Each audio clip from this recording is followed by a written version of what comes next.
An environmental tragedy that is preventable. We are talking about the average of 17 Americans who die every year from natural gas exposure. About Horeb woman wants her decade-long struggle to serve as a warning for anyone who can't find the answers to their medical questions. News 3's Christina Laurie has more of her story and what we should really all take away from this. Good morning, Christina. Good morning, Adam and Danica. Well, Melissa Munson was losing her hair, throwing up several times a day, and had emergency surgery after emergency surgery until she discovered something in her own house was poisoning her and her family. Now she's sharing what she learned in hopes of helping anyone facing a challenge. What do you do when no one believes you? Doctors thought I was crazy. For 6 years, Melissa Munson, a wife and mom of 2 from Mount Horeb, was living with a continual mess of symptoms, struggles, and suspicions. They thought I was maybe doing it to myself. I don't, that was difficult. And yet I knew there was something wrong. There was something that was causing it. Shortly after moving into her family's newly built house in 2005, the symptoms started. Nausea, headaches, malaise, soon developing into a GYN issue that required a hysterectomy. Never really recovered from that. Continued to bleed, felt horrible, couldn't keep food down. Eventually a second surgery, then an emergency third. It kind of got out of control. Melissa started losing her hair, threw up several times a day, and developed a large hernia. They're suggesting I fix the hernia. That's causing the nausea is what they're thinking. And this freaked us out, and so we decided to get a second opinion. That second opinion turning into dozens.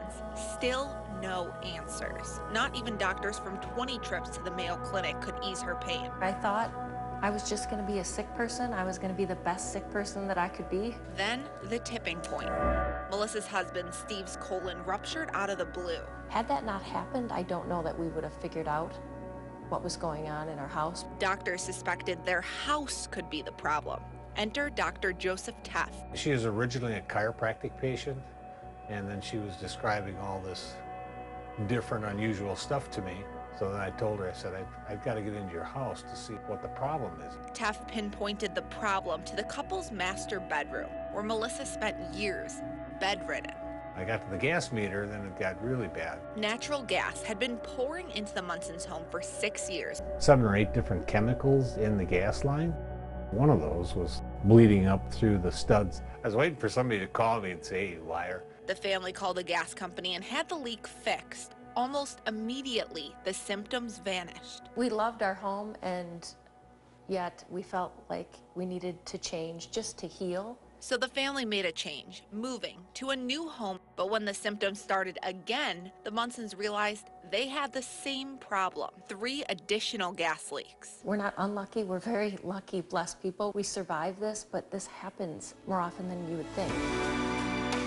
With 1 wrench and the tightening of 2 joints, 3 days later, Melissa felt well and started writing. I wanted to just get the thoughts out of my head, help my family heal, and move forward from the experience we had. She's now sharing her story in a new book, God Only Knows. She has a story to tell for anybody that's going through a health problem that hasn't found resolution. A teacher by trade, Melissa is now back in the classroom after 2 years.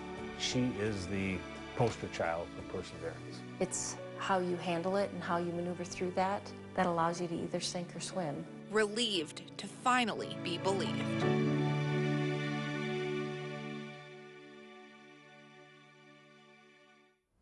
Now, if you're interested in learning more about Melissa's book, we have a link where you can order it on our website, channel3000.com. She'll also be holding a book signing event later this month on May 20th. More information about that is also on our website. How terrifying. I mean, you just don't know for years and years and years what's going on. You blame yourself, you blame whatever you can, and yet there it is. And she senses that other people are going through the same thing, and so they just don't know. Absolutely, and that's why she wanted to share her story, no matter, regardless of what medical problem, even if it's not a medical problem, whatever you're going through, ask the right questions, be your own best advocate, because you know yourself best. That's good advice. All right, Christina Laurie, thanks for sharing. Yeah.